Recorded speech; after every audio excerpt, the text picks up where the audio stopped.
बिल्किस बानो का जो इंसिडेंट है वो 2002 गुजरात दंगों के टाइम हुआ था। इस केस में लोअर कोर्ट से लेकर सुप्रीम कोर्ट ने 11 दोषियों को सजा सुना दी थी, लेकिन कुछ ऐसा हुआ कि 15 अगस्त 2022 को ये आरोपी रिहा हो गए। आओ समझते हैं। बिल्किस बानो 5 मंथ प्रेग्नेंट थी और अपने पति और 3.5 साल की बच्ची के साथ गुजरात के दाहोद डिस्ट्रिक्ट में रहती थी। लेकिन 24 फरवरी 2002 को वो ईद सेलिब्रेट करने सिंघवाद अपने पिता के घर चली गई। ठीक उसके 3 दिन बाद यानी 27 फरवरी 2002 को साबरमती एक्सप्रेस से कर सेवक अयोध्या से अहमदाबाद आ रहे थे और जिस कोच में ये लोग आ रहे थे उस S6 कोच में आग लगा दी जाती है और अगले ही दिन यानी 28 फरवरी को फिर पूरा गुजरात दंगों की चपेट में आ जाता है और गुजरात के अलग अलग इलाकों से दंगों की खबरें आने लग जाती हैं। सिंघवाद जहां बिल्किस अपने फादर के यहाँ रही थी वहां भी दंगे स्टार्ट हो जाते हैं। ये देख गांव वाले 20-20 लोगों के ग्रुप बना के अलग अलग डायरेक्शन में भागने लगते हैं और बिल्किस का पूरा परिवार 3 ग्रुप में डिवाइड होकर अलग अलग डायरेक्शन में भागता है। बिल्किस जिस ग्रुप के साथ गांव छोड़ के भागी थी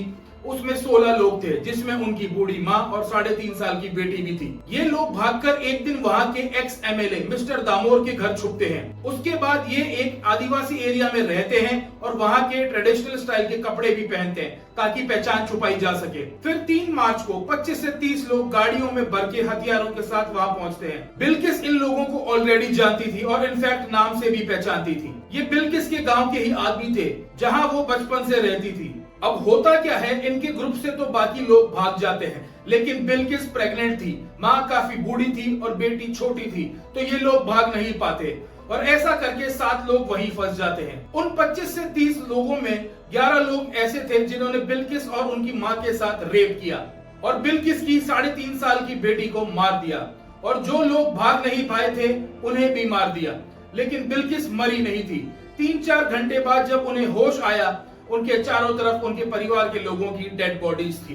कैसे ना कैसे करके छुपते छुपाते बिल्किस वहीं रात गुजारती हैं और अगले दिन उसी आदिवासी गांव में वहीं की औरतों से कपड़े लेती हैं। वहीं उन्हें खाकी वर्दी में एक होमगार्ड दिखता है और बिल्किस उसे अपनी पूरी कहानी बताती है। वो होमगार्ड उन्हें लिमखेड़ा पुलिस स्टेशन लेके जाता है।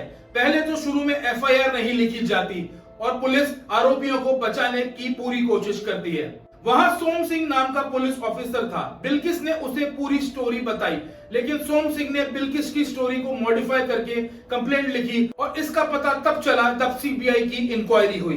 जिस दिन बिल्किस पुलिस को अपनी स्टोरी बता रही थी, वहां मौजूद बाकी लोगों ने कंफर्म किया कि बिल्किस ने जो कहानी बताई थी और कंप्लेंट में जो लिखा है वो अलग अलग है। बिल्किस पढ़ी लिखी नहीं थी, सो जो भी उन्होंने बोला उसे मॉडिफाई कर दिया और उसके बाद उनसे अंगूठा लगवा लिया। पुलिस ने तो ये भी कह दिया था कि इस केस में दम नहीं है और अपनी क्लोजर रिपोर्ट भी सबमिट कर दी।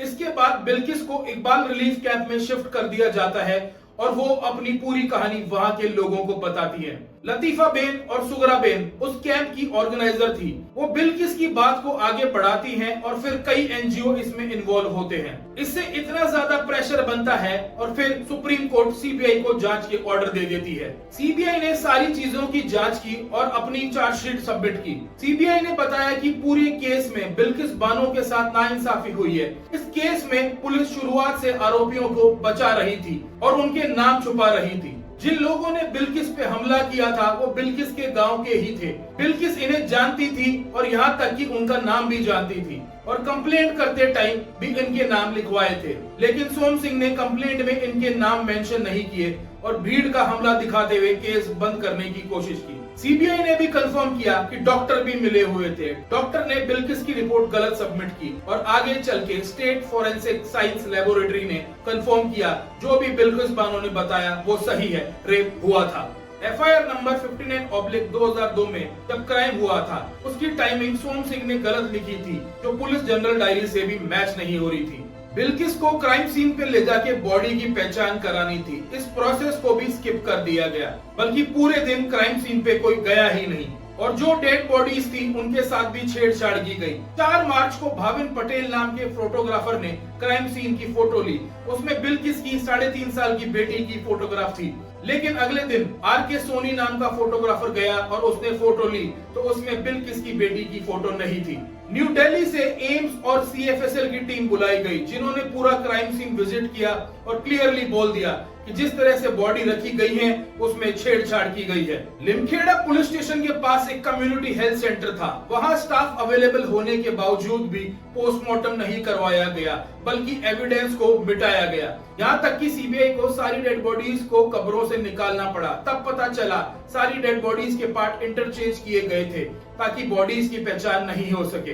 बिल्किस को केस वापस लेने की धमकियां मिल रही थी, इसलिए बिल्किस ने कोर्ट से रिक्वेस्ट की कि इस केस को गुजरात से बाहर ट्रांसफर कर दिया जाए, और इस रिक्वेस्ट को एक्सेप्ट करते हुए कोर्ट ने इस केस को मुंबई शिफ्ट कर दिया और इसके बाद केस मुंबई में चलता है। और जनवरी 2008 में 11 लोगों को उम्र कैद की सजा सुना दी जाती है और कोर्ट ने गुजरात गवर्नमेंट को ऑर्डर दिया बिल्किस को 50 लाख रुपए कंपनसेशन, घर और नौकरी दी जाए। इसके बाद ये 11 लोग हाई कोर्ट चले जाते हैं और फिर वहां सारा केस रिव्यू किया जाता है, सारे सबूत देखे जाते हैं और उम्र कैद की सजा को बरकरार रखा जाता है। इसके बाद सुप्रीम कोर्ट में रिव्यू पिटीशन डाली जाती है। इंडिया के तीनों कोर्ट, लोअर, हायर और सुप्रीम कोर्ट ने 5 बार इस केस की डिटेल को वेरीफाई किया और उम्र कैद की सजा को बरकरार रखा।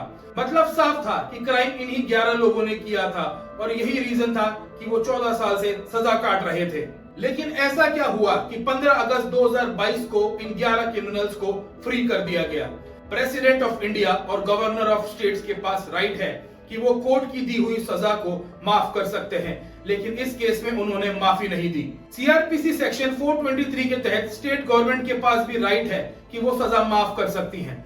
गुजरात माफी नीति 1992 के तहत इनको माफी दी जाती है। इन 11 आरोपी में से एक ने एप्लीकेशन डाली थी, हम 14 साल से सजा काट रहे हैं, अब हमें माफी दे देनी चाहिए। इस रिक्वेस्ट को गुजरात गवर्नमेंट ने सुप्रीम कोर्ट भेजा।